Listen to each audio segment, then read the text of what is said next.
꼭 건물 강연하는 사람들이 그런 걸 많이 하더라고요. 내가 부동산 강연을 하다가 수강생들 모아서 같이 투자를 하더라고. 전 제발 이런 거 좀 안 했으면 좋겠어요.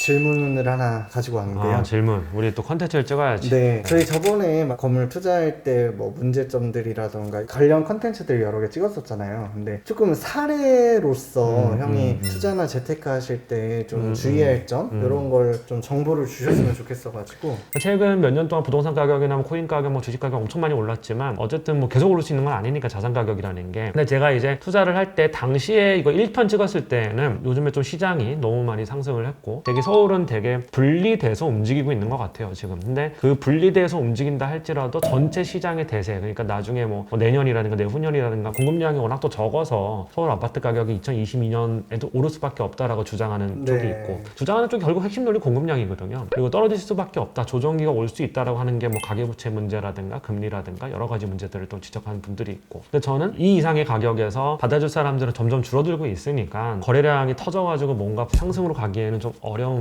부분이 있지 않나 생각을 하고 있고, 예전에 얘기했을 때 이런 거시적인 부분을 얘기를 했어요. 근데 미시적으로 보면 저는 사실 아파트는 투자를 해본 적이 한 번도 없어요. 그냥 아파트는 내가 살 곳, 내가 정말 거주할 곳 1주택만 있으면 된다라고 생각을 하는 사람이고, 그래서 이제 남은 잉여 자금을 가지고 어디에다가 이제 배분을 해놓을 것이냐, 뭐 최근에는 미술품에다 많이 배분을 해놨지만 미술품을 하기 전에는 상업용 부동산에다가 많이 배분을 해놨었어요. 지금 엑시탄 부동산도 이제 2개 되고, 그거는 짭짤하게 수익을 봤어요. 현금 넣은 거 대비로 봤을 때는 그래도 몇 배는 먹은 것 같아요. 근데 이걸 하면서 느낀 게 동시에 여러 프로젝트들을 진행을 했거든요. 지금도 진행하고 있는 것도 있고요. 대부분 제가 하긴 했지만 어떤 둘이 산 것도 있고 뭐 5명이 산 것도 있고, 많은 프로젝트들을 다양한 사람들하고 해봤었어요. 그리고 이제 그걸 또 엑시트한 것도 있고. 근데 제가 이걸 하면서 느낀 게 다음부터는 이렇게 하지 말아야겠구나 라고 느낀 게 몇 가지 포인트가 있는데, 그거에 대해서 말씀을 드리면 너무 당연한 얘기 아니야 라고 생각할 수도 있겠지만, 일단 건물이라는 게 가격이 비싸잖아요. 싼 건물들 같은 경우 예전에 우리가 샀을 때 10억밖에 안 하는, 레버리지 끼면 진짜 현금이 머덕 들어가지도 않는 이런 것도 해봤고, 지금 이제 혼자 진행하고 있는 프로젝트는 그거 같은 경우는 현금이 워낙 많이 들어가니까 대출을 받았다 해도 현금이 그래도 한 8, 90억은 들어갈 것 같으니 당연히 어마어마하게 신경 쓸 수밖에 없고, 대출 이자도 되게 많이 나오니까 그걸 항상 제가 실시간으로 팔로우업을 하고 있어요. 그렇게 하다 보니까 바뀐 법령이나 이런 것도 업데이트가 잘 되고 이제 인허가를 받으려고 준비를 하고 있는데, 되게 빠른 시간 안에 끝냈는데 이 이유를 생각해 보니까 너무 들어간 돈이 크다 보니까 내가 몸이 움직이게 되는 거야. 그리고 이제 이거에 반대되는 사례로 지인들하고 같이 되게 작은 금액으로 한번 테스트 삼아서 해본 적이 있었어요. 근데 이거 같은 경우는 이제 리모델링을 한 케이스였는데 저는 솔직히 실패한 투자였다고 생각을 해요. 우리가 산 거 대비는 남았지만 이건 실패한 투자예요. 왜냐? 그때 당시에는 뭘 샀어도 다 오르는 시기였는데 평균 수익보다도 못 먹은 것 같아요. 조금 더 우리가 노하우가 있었고 생각을 좀 더 깊게 해봤으면 거기를 사면 안 되는 거였다 라고 생각을 하는데, 여기서 키워드가 뭐냐? 싸다고 사면 안 된다. 부동산 당연히 뭐 강남 쪽이 제일 비싸죠. 요즘에 뜨고 있는 한남, 성수 여기 다 비싸요. 그리고 이제 한남동 같은 경우도 이제 나인원 한남 입주하고 뭐 여러 가지 이유들 때문에 홈대가스론길에 막 여러 가지 럭셔리 마켓들이 형성이 되면서 되게 비싸졌고요. 여기도 평당 원래 제가 입주할 때 사업용 부동산이 5천이랬어요. 근데 지금 1억 2천, 3천 거래가 돼요 실제. 이종주거 지역에서 어떻게 1억 2천이 거래가 되지? 아무리 내가 계산을 해보고 그래 건폐율 이렇게 계산해서 2종이니까 4층까지 올리고 뭐 여기 평당 임대료가 이 정도 나오니까 딱 해봐도 답이 안 나오는데 왜 오르는지 모르겠는데, 아니 오르는 이유는 또 있어요. 여러 가지가 있는데 어쨌든 럭셔리 마켓이 들어올 수 있는 동네는 훨씬 많은 임대료를 받을 수 있는 여지가 있기 때문에 오르는 부분들이 분명히 있죠. 그리고 앞으로 개발 가능성 여러 가지들 호재들도 있고 추가로 상승할 여지는 분명히 저도 있는 것 같아요. 근데 지금 당장 봤을 때는 수익률이 안 나오죠. 왜냐하면 그때 당시만 해도 금리가 지금보다 더 낮았고요. 레버리지 더 많이 쓸 수 있었어요. 그래서 사실 지금 같은 경우는 RTI 규제를 워낙 빡세게 하고 있는데, 그러다 보니까 원래 영업이익이 지속적으로 계속 나는 법인이 아니고서야 개인이 건물을 샀을 때 그 기준을 만족시키는 건 굉장히 어려워요. 왜냐하면 수익률이 이미 떨어질 만큼 떨어졌고 건물 가격이 오르게 되면 대출받는 금액도 높아지잖아요. 근데 RTI 기준을 만족 못 시키는 거죠. 왜? 금리는 올라갔잖아요. 근데 임대료는 그대로고 근데 가격은 올라갔고 그러면 더 많은 대출을 받아야 되고, 그러면 RTI 당연히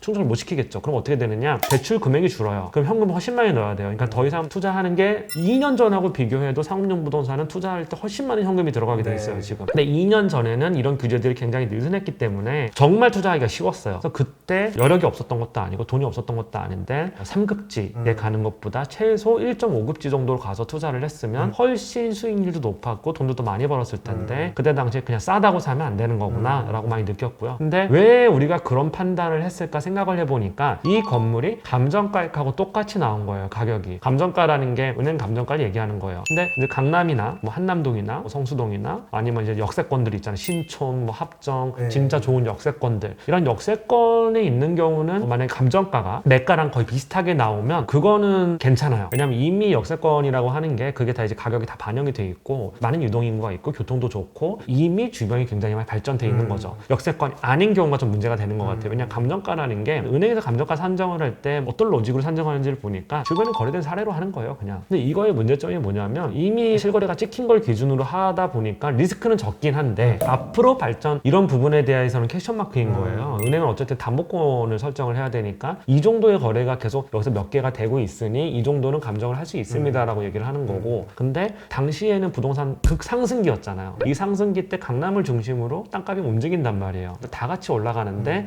여기서 좀 소외되는 애들이 있어요. 사람들의 관심에서 멀어져 있기 때문에. 부동산 가격이 이제 급격하게 오르게 된 거는 사실 코로나로 인해서 돈도 워낙 많이 풀리고 부의 격차가 커지고 이 때를 이용해서 많은 돈을 번 사람들이 또 건물로 돈이 몰리게 되고 주택에 많은 규제들이 들어오고 대출 규제도 다 막히면서 이 돈을 가지고 주택 말고 주택이 이제 끝났다. 그러면 이제 상업용 부동산을 사볼까? 여러 가지 이유들 때문에 돈이 몰린 거란 말이에요. 근데 그 돈이 몰릴 때 이 돈이 과연 어디로 가느냐? 예를 들어 서울에 되게 많은 구들이 있는데 이 구들에서 이 사람들이 투자로 볼 때 주요 어디다가 투자를 하냐 이거를 봐야 되거든요. 핵심 지역 플러스 역세권 여기를 벗어나 있는 정말 그런 구에 투자를 하는 거는 사실 시장이 전체적으로 대세 상승기 때 그만큼도 못 먹을 수 있다라고 하는 거를 저는 많이 깨달았었어요. 왜냐? 결국 돈이 몰리는 거는 서울에 있는 사람들도 이거 사지만 지방에 있는 사람들은 많이 산단 말이에요. 결국 그 사람들은 유명한 지역, 역세권 여기만 산단 말이에요. 근데 나중에 이게 다 오르고 나서 너무 많이 올라가면 갭이 너무 많이 벌어지게 되면 키 맞추기라 그러잖아요. 이게 키 맞추기로 좀 올라갈 수는 있겠죠. 근데 상승이 더 늦게 오고 하락은 훨씬 크다는 거죠.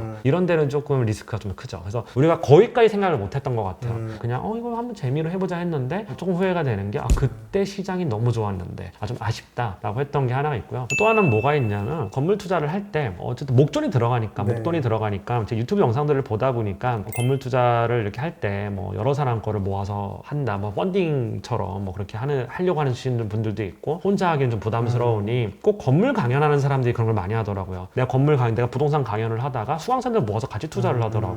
전 제발 이런 거 좀 안 했으면 좋겠어요. 그렇게 해가지고 물론 뭐 시장이 전체 대세 상승이면 그냥 운 좋게 뭐 이렇게 돈을 어느 정도 벌 수는 있겠지만 실제 그 과정에서 로스되는 게 굉장히 많다라고 저는 생각을 하고요. 중간에서 그게 얼마나 많은 사람들이 해먹는지를 알게 되면 절대 안 하실 거예요. 어쨌든 그건 그렇고, 그리고 지인들하고 투자하는 것도 사업하고 좀 비슷하다라고 생각을 하는데, 예를 들어서 어떤 하나의 건물을 20%씩 이렇게 하는 거는 전 정말 너무 별로인 것 같아요. 아니 또 10명에서 10%씩 너무 별로인 것 같아요. 어떤 이유에서? 일단 추진 주체가 없으면 사업도 똑같은데 한 사람이 지분을 많이 가지고 가야 돼. 각자 10%씩 있어요. 10명 있다고 칩시다. 아무도 일을 안 해요. 진전이 안 돼. 그래서 이번에도 저희가 했던 케이스 중에 하나가 뭐 시공사를 선정을 하고 있는데 철거를 하고 난 다음에 인허가가 끝나면 착공을 들어가야 되잖아. 그럼 시공사 선정을 해야 된단 말이야. 이게 6개월이 걸려. 그럼 말이 안 되는 얘기거든. 한 달 안에 끝내야 되거든, 시공사 선정은. 그러고 나서 빠르게 착공이 들어가야 되는데 왜 6개월이 걸렸냐? 첫 번째 이유는 첫 번째 시공사가 엎어버렸어요. 내가 볼 때 100% 시공사가 잘못한 건데 시공사에서 공법 검토도 하고 뭐도 해야 되는데 아무것도 안 하고 했다가 막상 하려고 하니까 안 되는 거야. 그러니까 자기네는 최선을 다했지만 안 됐기 때문에 안 된다, 이렇게 얘기가 나왔어. 그래서 계약이 파기가 됐는데 계약 파기의 책임이 누구에게 있느냐? 건물주에게 있느냐? 건축주에게 있느냐? 아니 시공사에게 있느냐? 근데 이제 서류들을 좀 검토하다고 변호사도 만나고 하다 보니까 거의 100% 시공사 잘못이라는 거야. 생각을 해보니까 엄청 큰 돈이 오가는 소송건도 아니고 시공사 측에서는 자기네가 지금까지 한 거에 대해서 보상을 해달라, 뭐 그게 큰 돈은 아니야 사실. 근데 이건 말이 안 되는 얘기야. 근데 우리 입장에서 이거를 안 하고 웃기지 마, 소송하려면 해 이러면 우리 계속 건축이 늦어지잖아. 착공이 계속 늦어지게 되면 우리가 손해란 말이야. 이거를 또 어느 정도 또 협의를 하고 조정을 할 수밖에 없는 상황이 또 있고. 근데 이 시공사 선정을 왜 그런 데를 했느냐 안 알아보고 그 이유를 또 파고 들어가 보면 참여한 사람들 중에 일을 하는 사람이 없는 거야. 왜? 내가 열심히 해봤자 먹는 건 똑같잖아. 그렇다고 내가 열심히 한다고 월급 주는 것도 아니고 나한테 뭘 더 주는 게 아니잖아. 사실 이런 부분들 때문에 건물은 돈이 되게 많이 들어가서 너무 여러 명이서 이렇게 하려고 하시는 분들도 있는데 이런 문제가 되게 많았던 것 같아서 내가 생각한 게 건물은 맥스 3명이야. 그 이상 넘어가면 안 되는 것 같고, 그 3명이 한다 해도 한 명이 지분을 좀 더 많이 가져가야 된다. 한 명이 조금 더 많이 가져가서 돈을 좀 더 넣더라도 그렇게 진행하는 게 맞는 것 같고, 그리고 그 사람이 좀 더 주도적으로. 그렇지. 그래서 지금 이제 논현동 같은 경우도 이제 내가 80%를 했고 사실 진행이 되게 잘 돼. 둘 다 신경을 쓰거든. 애들가 신경을 쓰면 이 친구도 저 사람도 이거 신경을 쓰네 때문에 나도 빨리 신경 써야지 이렇게 되는데 사람이 많아지면 아무도 신경을 안 써. 그러고 한 사람이 좀 열심히 신경을 써. 열심히 해. 그럼 이 사람이 갑자기 억울한 마음이 드는 거야. 쟤들은 다 가만히 있는데 왜 나 혼자 이러고 있지? 야씨 나도 안 해. 몰라 팔아버리자. 근데 건물도 안 올리고 팔면 비사 없는 토지로 돼서 세금을 또 엄청 많이 내야 돼요. 그래서 의미가 없어. 그러면 이거를 착공을 해서 올려야 된단 말이야. 근데 착공을 해서 이거를 올리고 또 건축사랑 소통하고 시공사랑 소통하고 이걸 누군가가 해야 되는데 아무도 안 한다는 거야. 그래서 내가 얘기를 했어. 그 애를 하나 붙잡고 열심히 하는 친구한테 조금 억울하지만 우리가 그래도 이거는 어떻게든 착공을 빨리 시키자. 쟤들이 안 한다고 우리까지 안 하면 우리 그냥 망하는 거다. 해보자. 달래셨군요. 그래 그러자 이렇게 가고 있는 거야. 그래서 근데 이거는 사실 나만 그렇게 겪은 건 아닌 것 같고 모든 케이스가 다 그래. 동업도 사실 한 맥스 2명, 3명까지지 4명 이상 넘어가게 되면 더 쉽지 않고 뭐 4명 이상 넘어가는 경우는 보통 그렇지. 한 사람이 지분 50%, 60% 가지고 있고 뭐 10%, 5% 이런 식으로 스타트업들이 많이 이렇게 하잖아. 그렇게 가야지 뭐 동일하게 3대1, 3대1, 3대1 이렇게 가면 그거는 쉽지 않은 것 같아. 근데 건물 투자도 그런데 사업은 오직하겠네 이게. 사실 이번에도 이걸 해보면서 이렇게 하면 안 되는구나 많이 느꼈습니다. 네. 그래서 개별적인 사례고 그리고 앞으로 이제 실제로 이제 착공이 들어가서 발생하는 문제들 그리고 나 혼자 하고 있는 프로젝트 같은 경우는 내 와이프랑 되게 신경을 많이 쓰고 있는데 그런 경우도 굉장히 많은 시행착오가 있겠죠. 네. 또 진행을 하면서 또 썰을 푸는 걸로 하고요. 오늘 컨텐츠를 이렇게 마치도록 하겠습니다.